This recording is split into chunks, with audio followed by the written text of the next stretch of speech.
match dye sublimation with embroidery.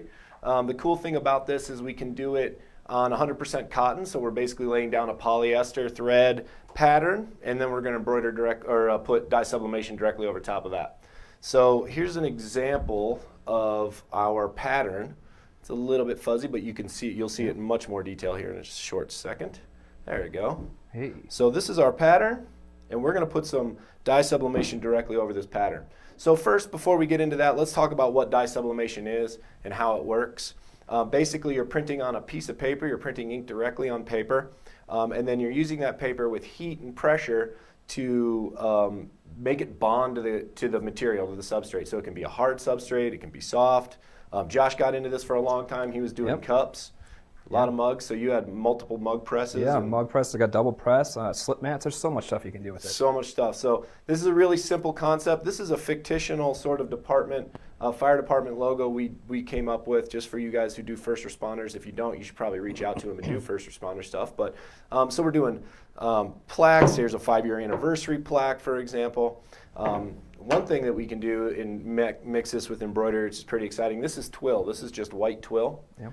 And we put dye sublimation directly over top of this. So in an upcoming episode, we're going to show you how to mix some embroidery in with this. We're going to do some tackle twill, how you can just basically create anything you want on twill material. Instead of buying raw twill, like say pink twill or whatever, you can dye sublimate it pink. So we'll get into that.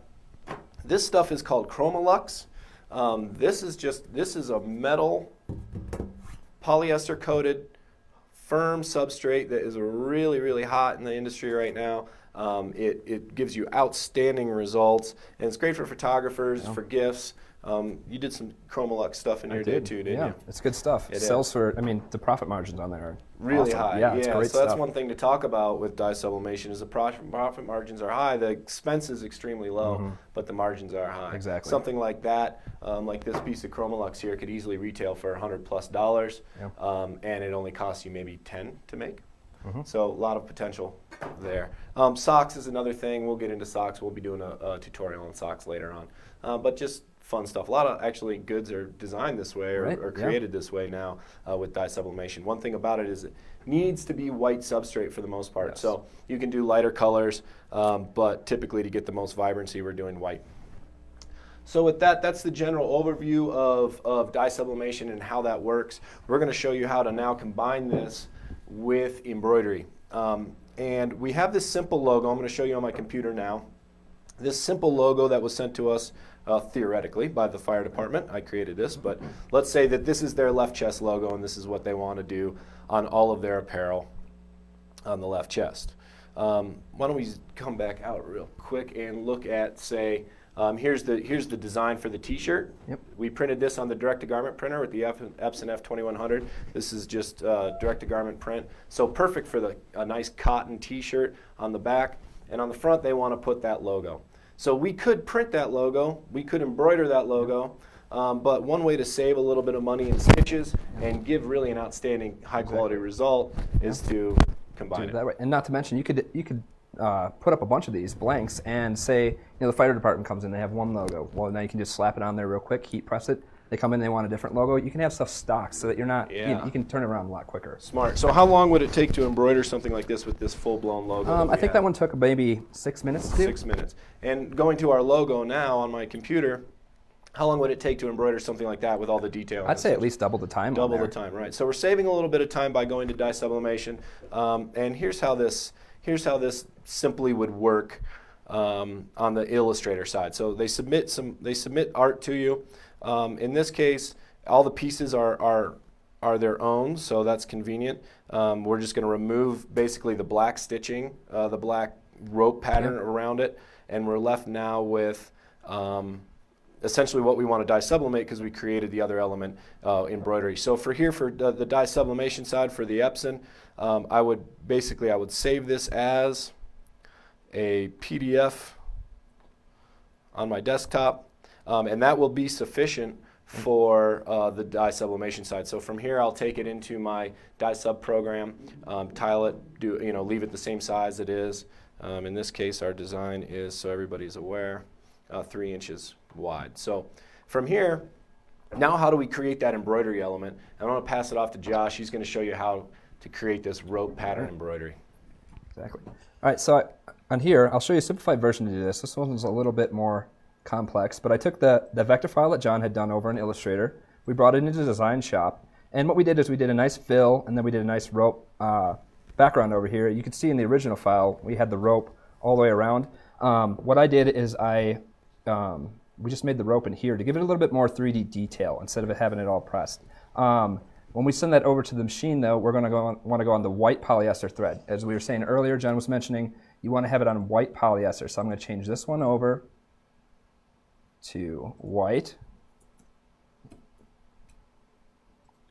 And then we're going to change over that blackboard. And you could do, since it's not the black that we're putting on here isn't the white, it's not going to adhere to that. So that's where we're going to get that detail in there.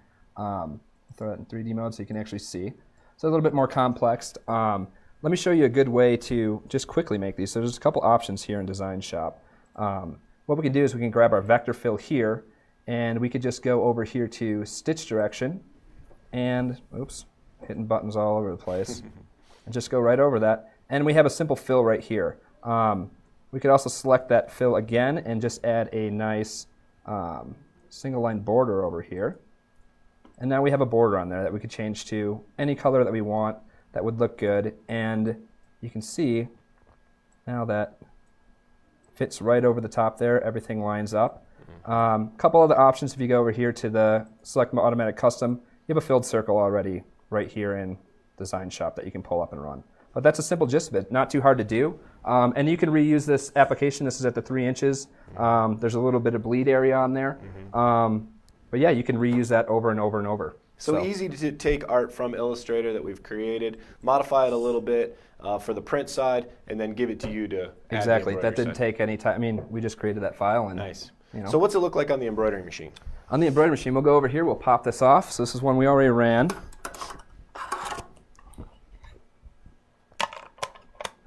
Just nice, simple fill. We want to go over on the top. Yeah. So nice simple fill in there. There's that black in there that I was talking about. So we added the detail in the embroidery as opposed to the Illustrator, so we get that little bit more. And what size hoop did you use here? This is the 4.68, right? The 12. So, easy to hoop. Yeah, nice and easy to do. You want to give it that little extra pop, a little bit of embroidery right work instead of printing. So from here, now that we have our embroidery done, we've sent our art to the dye sublimation printer. This is the Epson F6370. It's the newest, latest, and greatest kind of from Epson. It's really easy to install. It's easy to maintain. It's just simple and fast. It's 44 inches, and this is the month of November. And on sale this month, it's $74.95.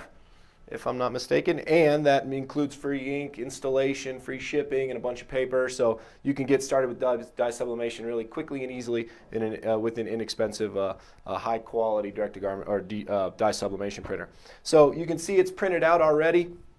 I'm just going to cut this sheet, and we're going to take this. We're going to take this print. We're going to bring it over to the table. I'm going to show you how to line it up on the embroidered element, and a few tips and tricks with that, and how we can really become consistent with this and easy. Dye sublimation has a lot of applications. We really like the embroidery element on polyester thread because it really opens a lot of options, things you couldn't potentially do before, where you couldn't dye sublimate on 100% exactly, cotton.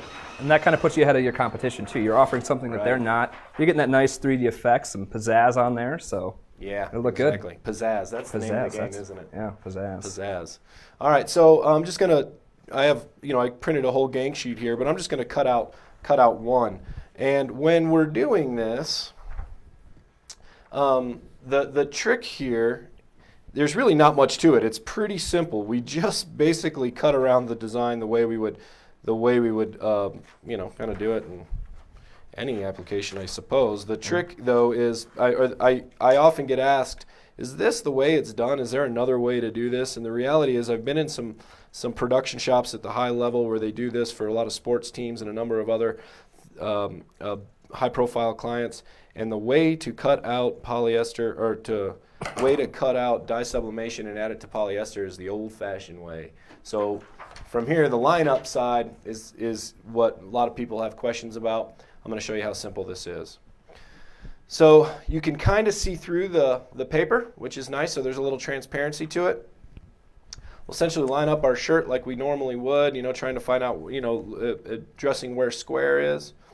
And from here, basically, you stick it right over top where you think it's going to fit. You kind of raise one side, you raise another, you sort of just eyeball it, frankly, and that's the best way to do it. But believe it or not, with dye sublimation, you can't really sublimate onto cotton. Exactly. It's not going to stick, yeah. right? So we have a little bit of leeway there. And we should mention too that was we mirrored the image too when we printed it. Yeah, correct? so the software will automatically mirror it for you, but if you don't mirror it, it would go on mirrored. So yeah, good thing it does that. Yeah, exactly. All right. So again, it's not hard. I can do this pretty quickly. Just gonna kind of eyeball that. So this is blue painter's tape. There's other type tape, right? Yeah, we have. You can get a heat transfer tape that's made specifically for this, but chances of you have that laying around probably slim. Right. I mean, every household has painter's tape, I think. Yeah, so. and you need it for embroidery. Yeah, exactly. So Embroidery. you probably have it.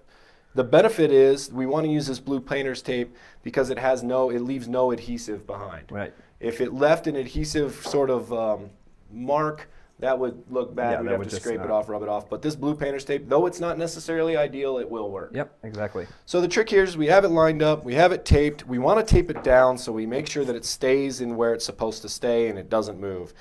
Thing with dye sublimation is it can do some ghosting. Exactly. So if you don't have high heat and pressure with dye sublimation, you're not going to get a good result. Yes. So heat presses are critical with dye sublimation. Most machines will do a good job, but you got to have a high quality heat press that allows for consistent heat, consistent pressure. We use Hottronics. It works really well.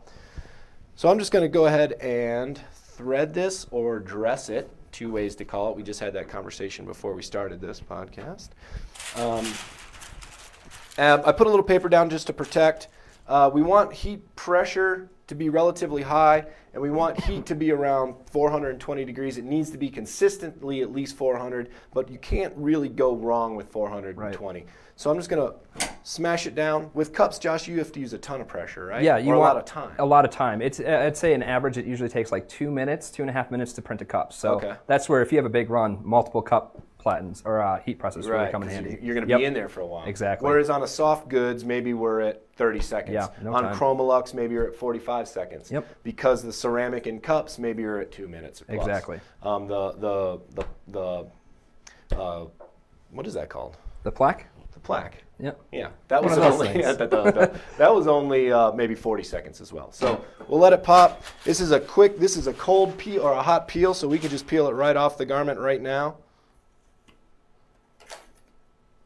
This is not reusable, so it doesn't matter if you smash it. And here's our result. Look at that beaut. It's something else, isn't it? Yeah. So this is what we started with. This is what we ended with. So again, there's a lot of functionality, a lot of things you can do with that. I think that just looks beautiful, doesn't it? Yeah, super good. Yep, and so even on a t-shirt or on something flimsy, we're not using a ton of stitches. It's not really thick. We're able to give it a nice hot, good pop with the dye sublimation. And that might come in handy with something that, say, has really small text or a lot of detail on there. Printing that off on the DyeSub's way easier than embroidering that whole file out. So really you need a lot more detail. Lines. Yeah, exactly. That was pretty simple, pretty easy. Do you guys have any questions? Anything we can help answer for you? Yeah, not too much to that. Yeah, it's pretty simple, right? Well, until next time, Josh, I'm glad you're here, man. Glad to be here. Yeah. So see you guys next time. See you.